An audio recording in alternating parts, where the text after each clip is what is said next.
শুনছেন গল্প অপ্রিয় সেই প্রিয়জনের পর্ব 2। গল্প ভালো লাগলে বরাবরের মতো বলবো লাইক, কমেন্টস ও আপনজনদের মধ্যে হোয়াটসঅ্যাপে শেয়ার করে দেবেন। আসলে এখনো পর্যন্ত অনেকেই মনে করেন লাইক করলে বোধহয় কোনো টাকা পয়সা কাটা যাবে। না, কিছুই কাটা যায় না। লাইক, কমেন্ট, শেয়ার করলে কোনো কিছুই অসুবিধা হবে না। তাহলে শুরু করছি আজকের সেই রোমান্টিক গল্প অপ্রিয় সেই প্রিয়জন। শুধু রোমান্টিক নয় এই কাহিনী, এটা একটা খুব কষ্টেরও গল্প। তাহলে আপনারা শুনে অবশ্যই মতামত জানাবেন আপনাদের কেমন লাগলো। মেঝেতে পড়ে গড়াগড়ি খাচ্ছে মীরা। পিহু চিৎকার করে উঠল মীরার দিকে তাকিয়ে। পিহু মীরার কাছে যেতে নিলে নেহাল ওর হাত টেনে ধরে। ঘৃণায় পিহুর গা ঘিন ঘিন করে উঠল। পিছনে ঘুরে নেহালের গালে থাপ্পড় বসিয়ে দিল। থাপ্পড় খেয়ে নেহাল পিহুর হাত ছেড়ে দিল। পিহু দৌড়ে গিয়ে মীরাকে কোলে তুলে নিয়ে চিৎকার করে বলল, কি চাই আর তোমার? সব তো শেষ করেই দিলে, এখন আবার কি জন্য এসেছো? থাপ্পড় খেয়েও নেহালের কোনো অনুশোচনা বা রাগ হলো না। সে ঠোঁট জোড়া প্রসারিত করে হাসল। তার হাসি দেখে পিহু চোখ সরিয়ে নিল। ঘেন্না হচ্ছে আজ নেহালের প্রতি, অথচ এই নেহালকেই এতদিন নিজের সবচেয়ে ভালো বন্ধু ভেবে এসেছে। নিজের এহেম কাজের নিজের প্রতি ঘৃণা হচ্ছে পিহুর। নেহাল পিহুর দিকে তাকিয়ে বলল, চলো আমার সাথে। পিহু তীরের মতো প্রশ্ন ছুড়ল নেহালের দিকে। কোথায় যাব আমি? আর তুমি ভাবলে কি করে তোমার মতো নিজ লোকের সাথে আমি যাব? এখনই বের হয়ে যাও। পিহুর তীক্ষ্ণ চাহনিতে দমল না নেহাল, কড়া গলায় বলল, তোমাকে যেতেই হবে পিহু। এখন তো ইফাজ নেই তোমার সাথে। তোমাকে আমার সাথেই থাকতে হবে। নেহালের কথাগুলো রাগ বাড়িয়ে দিচ্ছে পিহুর। মীরার হাত শক্ত করে চেপে ধরে জোরে জোরে নিঃশ্বাস নিতে লাগলো সে। জোর গলায় বলল, আমার জীবনের শেষ নিঃশ্বাস থাকা পর্যন্ত তোমার সাথে কোথাও যাব না আমি। নেহাল হেসে পিহুর দিকে এগিয়ে এসে বলল, জানি তুমি সোজা কথায় আসবে না, তাই জোর করে নিয়ে যাব। পিহু ব্যথিত কণ্ঠে বলল, কেন করছো আমার সাথে এসব? কি চাও আমার থেকে তুমি? কি ক্ষতি করেছি আমি তোমার? সবচেয়ে বড় ক্ষতি করেছ ওই ইফাজকে বিয়ে করে। কি আছে ওর যা আমার মধ্যে নেই? আমি তোমাকে নিজের থেকেও বেশি ভালোবাসতাম, কিন্তু তুমি কি করেছো? ইফাজের জন্য আমাকে ফিরিয়ে দিয়েছ। সেদিন থেকেই আমি প্রতিজ্ঞা করেছি তোমাকে একদিনের জন্য হলেও আমার করে ছাড়ব। তাই তো এখানে এসে তোমাদের সবার মন জয় করলাম। আর দেখো, আমার কষ্ট সার্থক হলো আজ। তাই এখন চলো আমার সাথে। নেহাল পিহুর কথা শুনল না। পিহুর থেকে মীরাকে ছাড়িয়ে ধাক্কা মারল। মীরা গিয়ে ফ্লোরে পড়ল। কনুই এবং হাঁটুতে ব্যথা পেয়ে মীরা কেঁদে উঠল। পিহু মীরার কাছে যাওয়ার আগেই নেহাল পিহুকে টানতে টানতে বাইরে নিয়ে যেতে লাগলো। পিহু পারছে না চিৎকার দিতে, কারণ গলা ব্যথা হয়ে গেছে কাঁদতে কাঁদতে। কাকুই ডাকলে সে শুনতে পাবে না। দরজার কাছে এসে ওরা মুখোমুখি হলো একটা মেয়ের। বয়স খুব একটা বেশি নয়, পিহুর মতোই বয়স হবে। মেয়েটা পিহুর দিকে তাকিয়ে বলে উঠল, কি হয়েছে পিহু, কাঁদছিস কেন? আর এই ছেলেটা কে? বলতে বলতে মেয়েটা আরও এগিয়ে আসলো। পিহু বললে, আমাকে বাঁচা মুক্তা, নয়তো এই লোকটা আমাকে নিয়ে যাবে। নেহাল বিশ্রী হাসি দিয়ে বলে, লাইক সিরিয়াসলি? এই মেয়েটা তোমাকে বাঁচাবে? হাসালে পিহুমণি। নেহালের কথা শুনে মুক্তা রাগে গজগজ করে উঠল। এই ছেলেটা কি জানে ওর ব্যাপারে? মুক্তা রেগে মেগে ব্যাগ থেকে একটা ছুরি বের করলো। প্রোটেকশনের জন্য এটা সবসময় সাথে রাখে। নেহাল সেটা দেখে হাসতে হাসতে বলল, এই ছোট ছুরি দিয়ে আমাকে ভয় দেখাবে? ওহো, আমি তো খুব ভয় পেয়ে গেলাম। মুক্তা এতে আরও রেগে গেল, ছুরি চালিয়ে দিল যে হাতে সে পিহুর হাত ধরে আছে। নেহাল পিহুর হাত ছেড়ে নিজের রক্তমাখা হাত চেপে ধরে বিশ্রী গালি দেয় মুক্তাকে। ও ভাবেনি যে সত্যি সত্যি মুক্তা ওকে আঘাত করবে। মুক্তা খেপে গিয়ে বলে, পৃথিবীর সব মেয়েকে পিহুর মতো নরম মনের মেয়ে ভাবলে ভুল করছিস তুই। ভালোই ভালো এখান থেকে কেটে পড়, না হলে এই ছুরি তোর গলায় চালাতে আমার এক মুহূর্ত সময় লাগবে না। নেহাল কিছু বলার আগেই মুক্তার হাজব্যান্ড সমীর এসে হাজির। নেহাল আর কিছু বলল না, ওখান থেকে চলে গেল। রুমে এসে মুক্তা দেখল মীরা কাঁদছে। সে দ্রুত মীরাকে কোলে তুলে নেয়। সোফায় বসে মীরাকে বুক চেপে ধরে সামলায় পিহু। তার বুকেই ঘুমিয়ে পড়ে সে। মুক্তা অবাক হয়ে জিজ্ঞেস করল যে কি হয়েছে। বিনিময়ে পিহু চুপ করে রইল।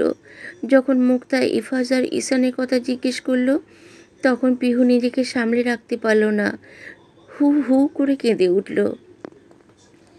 এতে মুক্তা বেশ ঘাবড়ে গেল, বলল, আর কাঁদিস না পিহু, এবার বল কি হয়েছে। পিহু নিজেকে সামলিয়ে বলতে লাগলো, তুই তো জানিস যে ইফাজ অফিসের কাজে ঢাকার বাইরে থাকে। 2-1 মাস পর পর এসে সপ্তাহখানেক থেকে আবার চলে যায়। এবারও এসেছিল। আজকে বিকেলে আমরা সবাই ঘুরতে যাওয়ার প্ল্যান করি, কিন্তু আমার প্রচণ্ড মাথা ব্যথা করছিল। তার উপর মীরাও ঘুমিয়ে পড়েছিল, তাই আমি যাইনি। ইফাজ আর ঈশান গিয়েছিল। আর কিছুক্ষণ পর নেহাল আসলো। মুক্তা উৎফুল্ল হয়ে বলল, এই নেহালটা কে, আগে তো দেখিনি। পিহু মাথা নিচু করে বলল, নেহাল আমার চাচাতো ভাই। আমাকে প্রপোজ করেছিল, কিন্তু আমি রিজেক্ট করেছিলাম, কারণ তখন আমি আর ইফাজ দুজনকে ভালোবেসে ফেলেছিলাম। তারপর আর নেহালকে দেখিনি। শুনেছিলাম সে বিদেশে পাড়ি জমিয়েছে।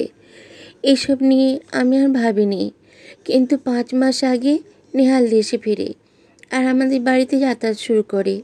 আমি প্রথমে আপত্তি করেছিলাম, কিন্তু নেহাল বলেছিল যে ও সব কিছু ভুলে আমার সাথে বন্ধুত্ব করবে। আমি তাতে সায় দিয়েছিলাম। এটাই হলো আমার সবচেয়ে বড় ভুল। কেন যে ওর পাতা ফাঁদে পা দিলাম, এই জন্য এখন আমার সংসার শেষ হতে চলেছে। পিহু আবার কেঁদে উঠল। মুক্তা বলল, তারপর কি হয়েছে। বিকেলে নেহাল আসায় আমি বিরক্ত হই, কারণ 1 সপ্তাহ আগে সে আবার আমাকে বিয়ের কথা বলেছে। আমি যাতে ইফাজকে ডিভোর্স দিয়ে ওকে বিয়ে করি, এই জন্য ওকে আমি আসতে বারণ করে দেই। তবুও আসে। জানি না কোন উদ্দেশ্য নিয়ে ও এসেছে। আমাকে টেনে রুমে নিয়ে এসে বিছানায় ধাক্কা মেরে ফেলে নিজের শার্ট খুলতে শুরু করলো। আমি চিৎকার করলাম, তাতে মীরার ঘুম ভেঙে যায়। মীরাকে দেখে নেহাল অবাক হলো, কিন্তু আমার সাথে ধস্তাধস্তি করা শুরু করে দিল। আমি ধাক্কা মেরে ওকে সরিয়ে তাড়াতাড়ি শাড়ি ঠিক করতে করতে বের হই। আমার উদ্দেশ্য ছিল মানুষ জড়ো করা, কিন্তু তার আগে দেখি ইফাজ এসে পড়েছে। আমাকে আর নেহালকে ওইভাবে দেখে উল্টো ভেবে নেয়। ইফাজ আমার কথা শুনতো, কিন্তু তার আগেই কেউ বা কারা ওর কানে আমার নামে বিষ ঢেলেছে। তাই ইফাজ আমাকে ভুল বুঝে চলে গেছে। পিহু আবার কাঁদতে লাগলো। মুক্তা এক ধ্যানে পিহুর দিকে তাকিয়ে রইল। মুক্তা খুব ভালো করেই জানে পিহু নরম মনের মানুষ, একদম তুলোর মতো। না, তুলোর থেকে যদি কিছু নরম হয় তা হলো পিহু। মুক্তা আর পিহু একই স্কুলে চাকরি করে। পিহু কখনো স্টুডেন্টদের সাথে ধমকের সুরে কথা বলেনি, সবসময় আদর করে কথা বলেছে, যার দরুন সব স্টুডেন্টরা তাকে ভালোবাসে। কিন্তু মুক্তা তার বিপরীত। ক্লাসে গেলে সবসময় জোড়া বেত নিয়ে যেত, পড়া না করে আসলে তার পিঠে ঠাস ঠুস মেরে দিত। সবাই মুক্তাকে খুব ভয় পায়, আড়ালে সবাই রাক্ষসী রানী বলে ডাকে সবাই, কিন্তু সামনাসামনি সবাই মিষ্টি করে কথা বলে। মুক্তা ভেবে পায় না এত নরম কেন মেয়েটা। আজকেও থাকলে হয়তো ইফাজ যেতে পারত না। সব কিছু এখানেই মিটমাট করে ফেলত সে, কিন্তু দুর্ভাগ্য ওদের সহায় হয়েছে। মুক্তা 3 মাসের প্রেগনেন্ট, তাই ছুটিতে বাবার বাড়ি গিয়েছিল। আজ দুপুরে ফিরেছে সে, তাই রাতেই এসেছে পিহুর সাথে দেখা করতে। মুক্তা কপালে ভাঁজ ফেলে বলে, নেহালকে বিশ্বাস করাই ভুল হয়েছে তোর। হয়তো নেহাল ইফাজের চোখে তোকে খারাপ বানানোর জন্য এমনটা করেছে। নেহাল ইফাজের আসার খবর পেয়েই এসব করেছে। তো এখন কি করবি? পিহু কিছু বলল না। স্বামীর উৎগ্রীব হয়ে বলে, আমাদের উচিত ইফাজ ভাইকে গিয়ে সব কিছু খুলে বলা। আমার মনে হয় আমরা বোঝালে সে বুঝবে। তখন মাথা গরম ছিল বলে পিহুর কথা শোনেনি। মাথা ঠান্ডা হলে অবশ্যই তাকে বোঝালে সে বুঝবে। মুক্তা স্বামীর দিকে তাকিয়ে বলল, অবশ্যই বুঝবেন, কারণ ইফাজ ভাইয়া পিহুকে নিজের থেকেও বেশি ভালোবাসে। একদিনের ভুল বোঝাবুঝি তো কিছু হবে না। পিহু গিয়ে সবটা বোঝালেই উনি বুঝবেন। কিন্তু প্রশ্ন হচ্ছে, ইফাজ ভাইয়ের কান ভাঙালো কে? স্বামীর কিছুটা হেসে বলে, আশেপাশে কি কম মানুষ আছে নাকি? আমাদের সমাজে এমন কিছু মানুষ আছে যাদের ঠোঁটে মধু আর অন্তরে বিষ থাকে। মধুর সাথে বিষ মিশিয়ে তা পরিবেশন করে মানুষের মনে যাতে কেউ বুঝতে না পারে একে অপরের ভালো তারা দেখতে পায় না, তাই হয়তো পিহুর নামে মিথ্যা বদনাম রটিয়েছে। মুক্তা মাথা ঝাঁকিয়ে বলে, একদম ঠিক বলেছ, কিন্তু আমাদের দেরি করলে চলবে না, কালকে সব মিটমাট করতে হবে। মুক্তা একটু থেমে পিহুর দিকে তাকিয়ে বলে, ইফাজ ভাই এখন কোথায় গেছে জানিস কিছু? পিহু মাথা নেড়ে না বোধক বলল, নরম বেডের উপর ঘুমিয়ে আছে ঈশান, পাশে ইফাজ বসে আছে, ওর ঘুম আসছে না, একটু পর পর চোখের পানি মুছছে। পিহু দেওয়া আঘাতটা জোরেই লেগেছে তার। 15 বছরের সম্পর্ক ওদের এভাবে শেষ করে দিতে পারল পিহু। টাকার এতই লোভ যদি, তাহলে একটাবার বলতে পারত। ইফাজ হাসি মুখে তার আবদার পূরণ করত। এতে যত কষ্টই হোক না কেন সে পিহুর আবদার মেটাতো। কিন্তু পিহু এভাবে ওর বুকে ছুরি মারল কেন? ইফাজ বারবার বলছে, কেন করলে এরকম পিহু? আমি তো সবটা দিয়ে তোমাকে ভালোবেসেছিলাম। ইফাজ এখন বুঝতে পারছে যে পিহু আদৌ নরম মনের মানুষ নয়, কেননা আশি তার আসল রূপ দেখিয়ে দিয়েছে। যার জন্য প্রিয় মানুষদের ছেড়ে দিল সে আজকে সবচেয়ে অপ্রিয় ইফাজের। ভেতরটাও দুমড়ে মুচড়ে যাচ্ছে। কাঁদতে কাঁদতে সে এখন ফুঁপিয়ে উঠছে। ছেলেদের কাঁদা বারণ, কিন্তু ইফাজ পারছে না নিজেকে শান্ত রাখতে। বারবার পিহুর প্রতিচ্ছবি ভেসে উঠছে চোখের সামনে। এর মধ্যে ঈশান একটু নড়ে চড়ে উঠল। ঘুমের ঘোরে সে আম্মু আম্মু বলতে লাগলো। এতে ইফাজ আরও ভেঙে পড়ল। তার এই ছোটো ছেলেটা কিভাবে থাকবে তার মাকে ছাড়া? ঈশান তো ঠিক মতো নিজের হাতে খেতেও পারে না। পিহু আদর করে খাইয়ে দিত, তাহলে কি হবে ওর ছেলের ভবিষ্যৎ? ইফাজ পরম যত্নে ঈশানের মাথায় হাত বুলিয়ে দিল। ঈশান আবারও ঘুমের ঘোরে তলিয়ে গেল। ইফাজ বাসা থেকে বের হয়ে সোজা খান ম্যানশনে চলে এসেছে। ভেবেছিল ওর বাবা মা হয়তো আবার ওকে ফিরিয়ে দেবেন, কিন্তু তারা অবাক করে দিয়ে ইফাজকে সাদরে গ্রহণ করলো। তারাও খুশি হয়েছে তাদের ছেলে ফিরে আসায়। নাতিকে পেয়েও তারা খুব খুশি, কিন্তু তারা বৌমা চায় না। ঈশান তো ওনাদের বংশের রক্ত, তাই ঈশানকে ফিরিয়ে দেয়নি। ইফাজ ঈশানকে নিয়ে নিজে বেডরুমে চলে যায়। কত বছর পর এই রুমে পা দিয়েছে সে ভাবতেই চোখজোড়া ভিজে আসে তার। ঘুটঘুটে অন্ধকার বিরাজ করছে রুমে। খাটের উপর গুটিসুটি মেরে শুয়ে আছে ছোট্ট মীরা। পিহু জানালার গ্রিল ধরে বাইরে তাকিয়ে আছে। ঘুম আসছে না তার। কি করে ঘুম আসবে? যার বুকে মাথা রেখে ঘুমাতো সেই তো নেই, তাই পিহুর চোখে ঘুম নেই। এর আগেও ইফাজের সাথে মনোমালিন্য হয়েছে পিহুর, কিন্তু পরে ইফাজি এসে পিহুকে জড়িয়ে ধরে বলেছে, আই এম সরি, আর কখনো তোমাকে ভুল বুঝবো না। পিহু তখন অভিমানী কণ্ঠে বলতো, যদি ভুল বোঝো কখনো? ইফাজ তখন হেসে পিহুর গাল টেনে বলতো, তুমি আছো না, আমি ভুল বুঝলে তুমি ভালোবাসা দিয়ে সেটা পুষিয়ে দেবে। তোমার ভালোবাসায় যে আমি বড্ড কাতর পিহুরানি। তোমার পবিত্র ভালোবাসা যে আমার সব রাগ অভিমান ভুলিয়ে দেয়, সেটা কি জানো না? পিহু সেদিন লাজুক হেসেছিল। এই লাজুক মুখখানি যে ইফাজের খুব ভালো লাগে, তাই সবসময় রোমান্টিক কথা বলে পিহুকে লজ্জায় ফেলত। এই তো সেদিন পিহু রান্না করছিল, হুট করে ইফাজ এসে তাকে পেছন থেকে জড়িয়ে ধরে বলে, তোমার ওই নরম ঠোঁটের উষ্ণ পরশ পেতে চাই, দেবে কি? পিহু তখন লজ্জায় একাকার হয়ে গেছিল। পিহুর এত বছর হওয়ার পরও এত লজ্জা কোথা থেকে আসে তা ইভাস আজও বুঝতে পারল না। এসব ভাবতেই আনমনে পিহু হেসে উঠল। পিহু ভাবল কালকে গিয়ে তার সব ভালোবাসা উজাড় করে ইভাসকে সবটা বোঝাবে। ইভাস নিশ্চয়ই বুঝবে, কারণ সে যে পিহুকে ভালোবাসে। পরে হয়তো ইভাস নিজের ভুল বুঝতে পেরে সরি বলবে। পিহুকে তখন সে আচ্ছা মতো বকে দেবে ইভাসকে। কিন্তু যদি ইভাস না বোঝে আর ওকে ছেড়ে চলে যায়, এ কথা ভাবতেই বুকটা ধক করে উঠল পিহুর। ঈশানের কথা মনে পড়ে গেল তার। ঈশান মাকে ছাড়া থাকবে কিভাবে?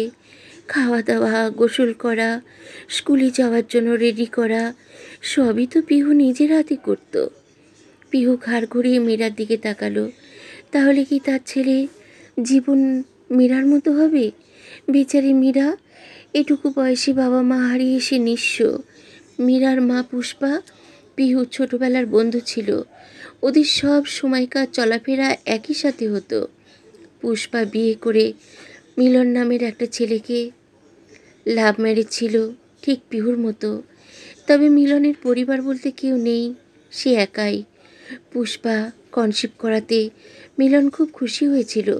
মিলন চেয়েছিল তার একটা সুন্দর পরীর মতো রাজকন্যা হবে। নাম রেখেছিল মীরা। ঠিক তাই হলো, একটা পরী এলো পুষ্পার কোলজোরে। কিন্তু দুর্ভাগ্য, সে সেই পরীকে এক নজর দেখতে পেল না মিলন। হাসপাতালে আসার পথে গাড়ি অ্যাক্সিডেন্ট করে মিলন। তারপর 7 দিন হসপিটালে ভর্তি থেকে মারা যায়। এই 7 দিন মিলনের হিতাহিত জ্ঞান ছিল না বললেই চলে, শুধু চোখ দুটো খোলা রেখেছিল। মিলনের মৃত্যুতে সবচেয়ে ভেঙে পড়েছিল পুষ্পা। পিহুই সামলেছে পুষ্পাকে। তাছাড়া দুজনে একসাথে চাকরি করছিল একই স্কুলে। কিন্তু মীরা মেয়েটা বোধহয় পোড়া কপাল নিয়ে জন্মেছে। 5 মাস আগে পুষ্পা পিহুর কাছে মীরাকে রেখে ব্যাংকে যায় একটা কাজে। কিন্তু সেখান থেকে পুষ্পা ফিরে আসেনি, এসেছিল ওর ডেড বডি। অ্যাক্সিডেন্টের স্পট ডেড হয় পুষ্পার। একইভাবে সে পৌঁছে যায় মিলনের কাছে, আর মীরাকে রেখে যায় পিহুর কাছে। ছোট্ট মীরা এখনও জানে না তার মায়ের মৃত্যুর খবর। তার মা যাওয়ার সময় এটা বলে গিয়েছে যে সে যেন মণিমার কাছে থাকে এবং কোনো দুষ্টুমি না করে। মা তার জন্য অনেক খেলনা আনতে যাচ্ছে। সহজ সরল মীরা সেটাই বুঝে নিয়েছে। সে ভাবছে অনেক খেলনা কিনতে তো সময় লাগে, তাই তার মায়ের আসতে দেরি হচ্ছে। কিন্তু মীরা তার মায়ের জন্য প্রতিদিন অপেক্ষা করে। পিহু আস্তে করে মীরার পাশে গিয়ে বসল। ঘুমন্ত মুখটাতে আলতো করে চুমু খেল সে। তারপর এক ধ্যানে তাকিয়ে রইল মীরার দিকে। যদিও অন্ধকার কিছুই দেখা যাচ্ছে না, তবুও সে তাকিয়ে থাকলো।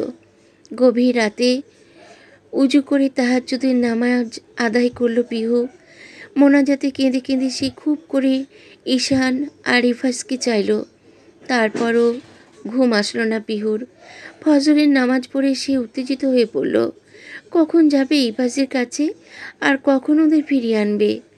সকাল হতেই মুক্তার স্বামীরকে নিয়ে বেরিয়ে পড়ল পিহু, সাথে মীরাকেও নিল। পিহুর ধারণা ওরা খান ম্যানশনে গিয়েছে, তাই আগে ওরা খানবাড়িতে যাবে। কিন্তু ওদের খানবাড়িতে ঢুকতে দেওয়া হলো না।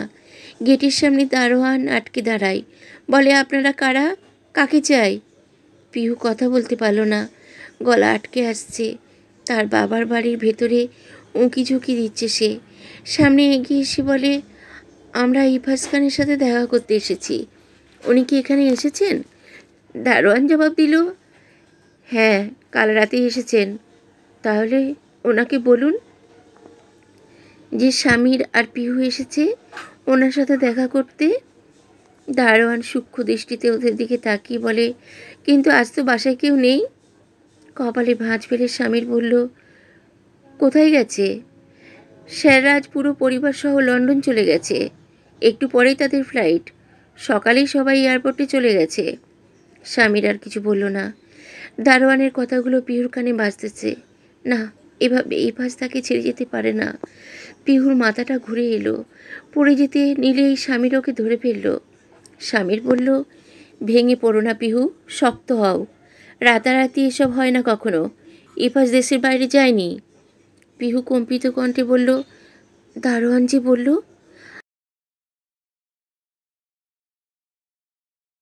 10টা বাজে, আর এখনই সূর্য মামা তার প্রখরতা বাড়িয়ে চলছে। খাড়াভাবে কিরণ দিয়ে সবার রক্ত চষে খাচ্ছে। এতেই যেন তার তৃপ্তি। এই রোদে 4জন মানুষ ঘামে ভিজে দাঁড়িয়ে আছে খানবাড়ির গেটের সামনে। পিহু সেই কখন থেকে ইফাজকে ফোন করে যাচ্ছে, কিন্তু ফোন বন্ধ। তবে পিহু এতে দমছে না। ফোন করে যাচ্ছে তো করেই যাচ্ছে। স্বামীর আর মুক্তা পিহুর অস্থিরতা দেখছে। রোদে পিহুর ফর্সা গা লাল হয়ে গেছে। তারপর চোখ থেকে পানি পড়ছে। পিহুর শ্বাস আটকে আসছে। বারবার মনে একটা কথাই নাড়া দিচ্ছে যে ঈশান আর ইফাজ ওকে ছেড়ে চলে গেল না তো? তাহলেও বাঁচবে কি নিয়ে? না, এভাবে ভুল বুঝে চলে যেতে পারে না ইফাজ। স্বামীর আর মুক্তা পিহুর মুখ দেখে বুঝতে পারল। মুক্তা বলল, ফোন বন্ধ? পিহু মাথা নাড়িয়ে বলল, হুম। তাহলে নিশ্চয়ই ফ্লাইটে উঠে পড়েছে, তাই ফোন বন্ধ করে রেখেছে। না, এটা হতে পারে না। ইফাজ আমাকে ছেড়ে যেতে পারে না। আমার ঈশান আমাকে ছেড়ে থাকতে পারবে না। স্বামীর পিহুকে ওখান থেকে নিয়ে এলো। রাস্তার পাশের একটা বেঞ্চিতে বসিয়ে দিল। পিহু কাঁদছে আর জোরে জোরে শ্বাস নিচ্ছে। মেয়েটা এমনিতেই নরম, একটুতেই ভেঙে পড়ত। ইফাজ কত বোঝাতো যে সে যেন একটু শক্ত হয়, কিন্তু পিহু নিজেকে কিছুতেই কঠোর মনের মানুষ হিসেবে তৈরি করতে পারেনি। মুক্তা পিহুকে সান্ত্বনা দিয়ে বলে, এভাবে ভেঙে পড়িস না, কোথাও হয়তো ভুল হচ্ছে। বাড়িতে চল, তারপর সব ভাবা যাবে। পিহু চিৎকার দিয়ে উঠে বলল, না, আমি কোথাও যাব না। আমি ইফাজের কাছে যাব। আমি ওদের ছাড়া থাকতে পারবো না। মুক্তা, স্বামীর ভাইয়া, আপনি বলুন না ইফাজ কোথায় আছে? ও লন্ডনে যায়নি? স্বামীর বলে, আমার জানা মতে এক রাতে এত কিছু করা সম্ভব নয়। তবে বড়লোকদের কাছে এটা কিছুই না। টাকা দিলেই সব রাতারাতি করা যায়। কিন্তু আমার ভাবনা, ইফাজ ভাই এক রাতে এত বড় সিদ্ধান্ত কিভাবে নিল? পিহু আর ভাবতে পারছে না। দু হাতে নিজের চুল টেনে ধরে কাঁদছে।